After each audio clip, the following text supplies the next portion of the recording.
Everyone, this is Ashley Latecki-Ellenboss with Skyhouse Herb School and Apothecary, and today I'll be sharing some tips for plant identification. Now, first, I just want to say thank you all for following my channel. If you haven't subscribed yet, please click the subscribe. I have always new content to share with you all, and today is no different. I also want to mention that this Saturday is our last class of the Summer Herbal Speaker Series. We'll be hosting Matthew Wood, a very renowned herbalist. We'll be talking about astrology and herbs, and specifically summer signs. So we'll be looking at Virgo, Leo, and Cancer, and just looking at some of the main maladies and then plants that we often think of when we think of those patterns. So it should be a lot of fun. You can register at skyhouseherbs.com, go under events and Summer Herbal Speaker Series, and all of these will be recorded. So if you miss it, just click on the event replays and you can watch it at your own leisure. So today's topic, botany and plant identification. Now, this is a subject that I often like to teach in the spring, because in the spring, that's when everything is really in its flowering state. And it's, really, for those of you who are interested in learning how to identify plants, you really need to find the plant when it's flowering. That's the ideal time. Now, you can sometimes identify plants when they're just in their leaf state. But again, you're going to have a much better chance of getting 100% positive identification when you find the flower. So first, I'm just going to show you a few plants that I gathered from the yard, and then I'm going to share some of my favorite resources for how you can identify plants just that are growing around your neighborhood or in your yard. So I have a few plants from our garden. This is just a common yellow daylily, and these are beautiful, super fragrant. And I also have a marigold. This is a Mexican or Aztec marigold, very, very beautiful, both yellow. It's interesting that it seems that in the fall, there's a lot of yellow flowering plants. Goldenrod is another one that's blooming right now, which is not close to my house. I have to hike a little bit, so I didn't bring that one for identification with you all. But let's just talk a little bit about how to get started. So when I teach botany and plant identification through Skyhouse Herb School, again, we look at the flowers and we look for patterns. Patterns is how our brains are designed. Our brains are designed to look for patterns. And so with botany, it's all about, process of elimination and looking for patterns. So the first thing that is really, really helpful is to look at how many petals you have. So this plant is in the lily family. And one of the reasons I know that is because flowers in the lily family have multiples of 3 petals, okay? So you can see here, this one actually has 6. So we have 3 inner ones. This is pretty common, 1, 2, 3. And if we look from the back, we can see there's 1, 2, 3. The interesting thing about the lily family is that sometimes these petals are actually leaves. They're actually, they're not petals in themselves. So this one, I can't 100% tell. I think these are petals. But in like tiger lilies, for example, there's really only 3 petals and then 3 leaves that are the same color as the flower. It's genius, but it takes less energy for the plant. And so, when you count the number of petals, then one thing that you can know, I guess one distinction is that there are 2 main classifications of plant families. There's monocots and dicots. Monocots have, when they sprout, they just have 1 cotyledon or 1 little leaf. And when dicots come up, they have 2 little cotyledons that come up. And you'll see that with like tomato plants, they have 2. And when a lily sprouts up, they just have 1 leaf. And the other thing is that a lot of plants that are monocots have that 3 and 6 petal pattern. So they have 3 or they have 6 petals. So that's one thing you can look for. Then it's a monocot. And when you come to look into some of your herb plant identification books, then you can say, oh, well, I know this is a monocot, so let me look under that. So that's one thing that we can do. This other plant here, this is a dicot. And so this one has more than 3 or 6 petals. This one happens to be in the Asteraceae family. And this is sort of a tricky one because a lot of times we get confused because we think that these are the petals, right? And so we think that these are all the petals, and we think that this is actually just one flower. But actually, this is probably maybe about 100 separate flowers. Let me just get it into focus. Come here. Let me turn down the light. It might be a little too bright.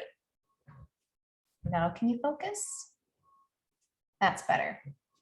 So the interesting thing about Asteraceae family plants is that each one of these petals is actually a flower. So as it starts to come into focus here, you might be able to see that, there we go. Do you see how in the middle there's actually tiny flowers surrounding the center, right? And there's actually more little flowers kind of budded in the middle of the flower. So the Asteraceae family is actually, it has what are called disc and ray flowers. Disc flowers are these little tiny flowers right here in the middle, and the ray flowers are attached to individual petals.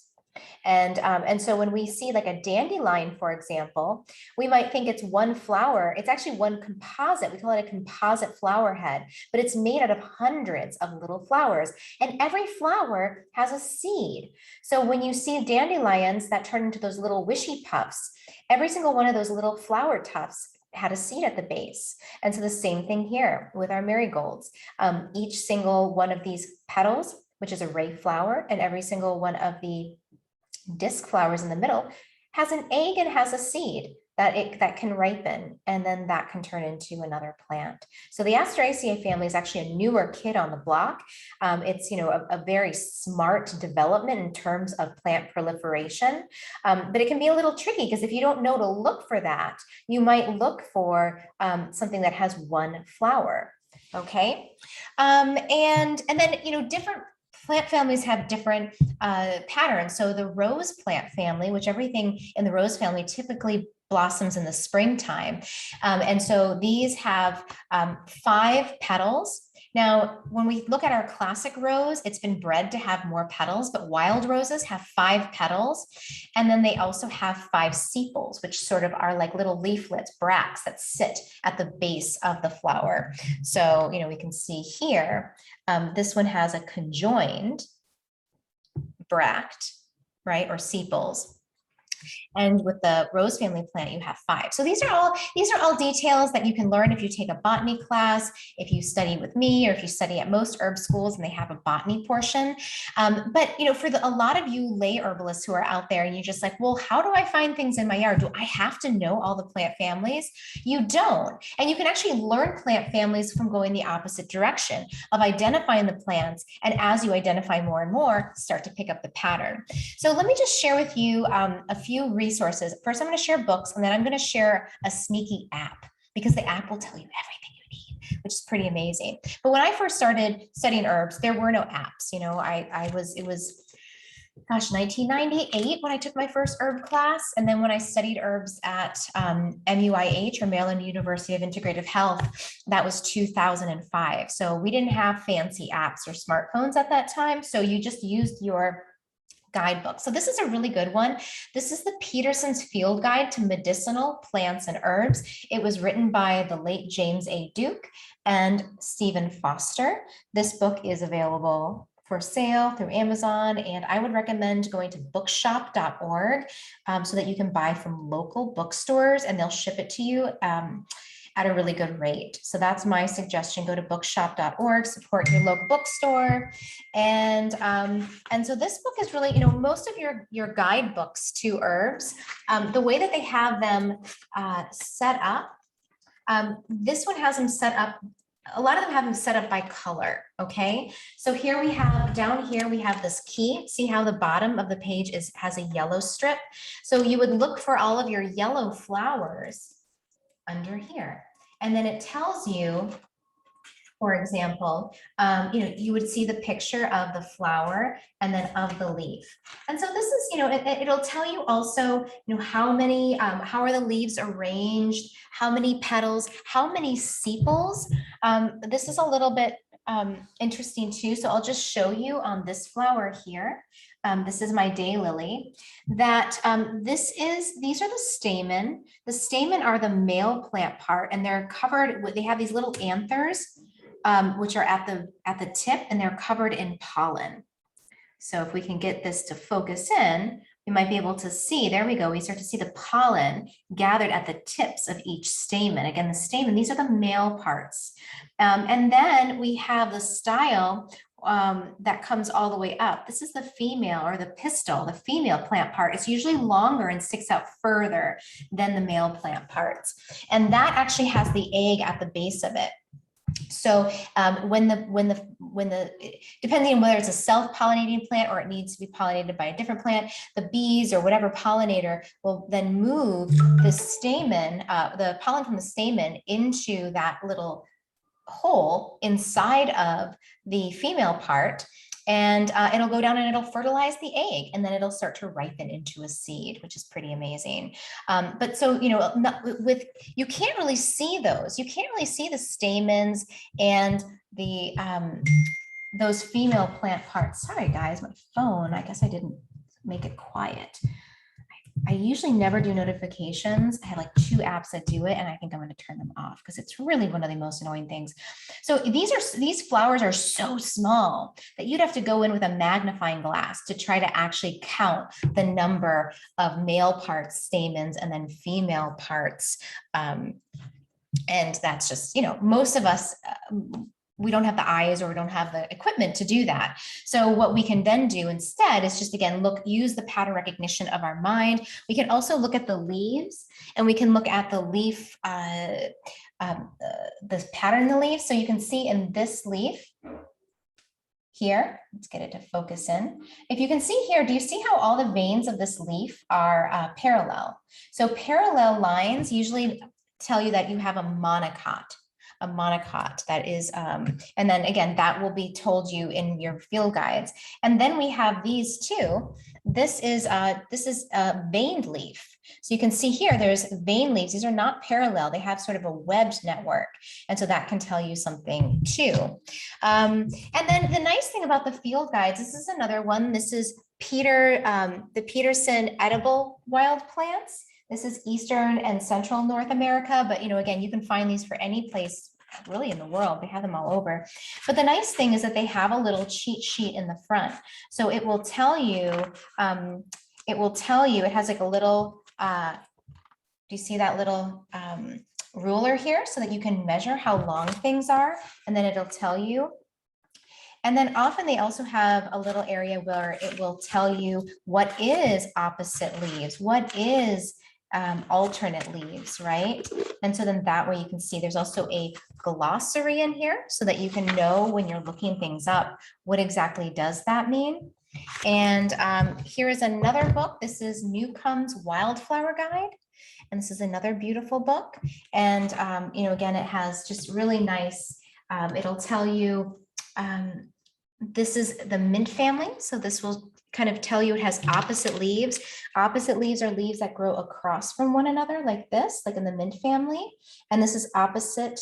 They kind of crisscross up like that. And then there's also a pattern called alternate, where the leaves actually sort of look like they are climbing up that stem. So let me see if I can find that as well for you. So here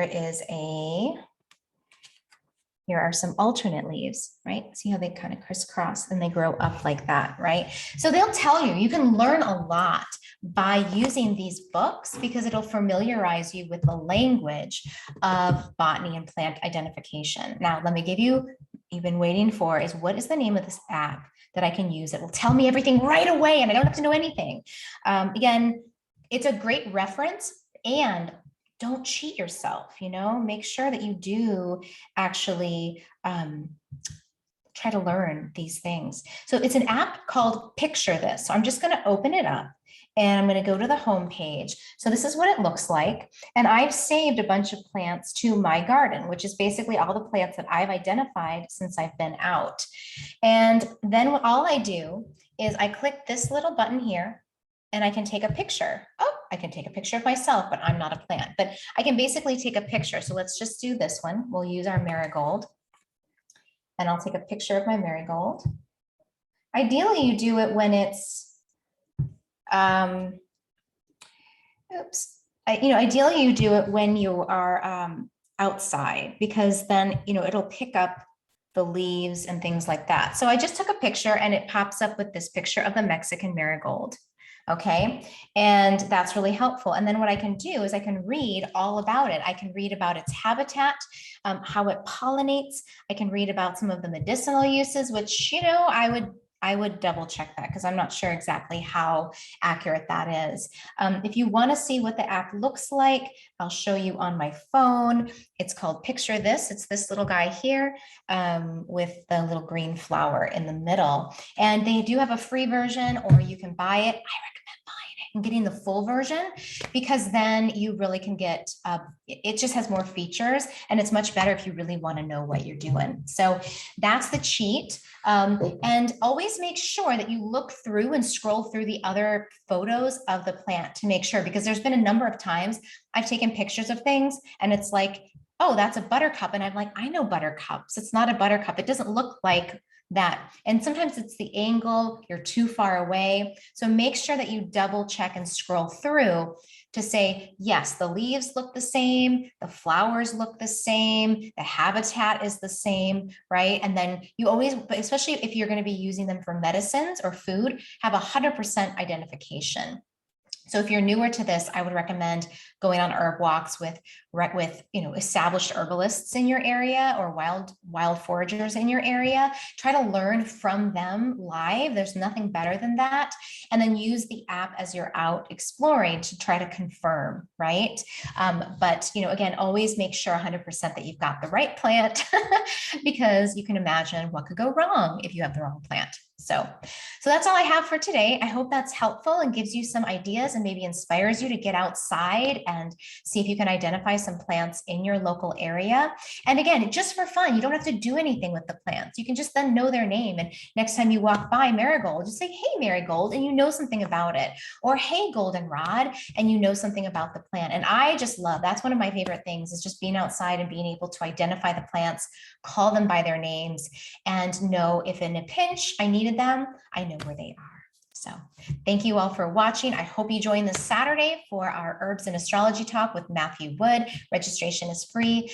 And if not, then I will see you again sometime soon. And let me know in the comments box, what are your favorite apps or your favorite resources for identifying plants? All right, everyone, take care.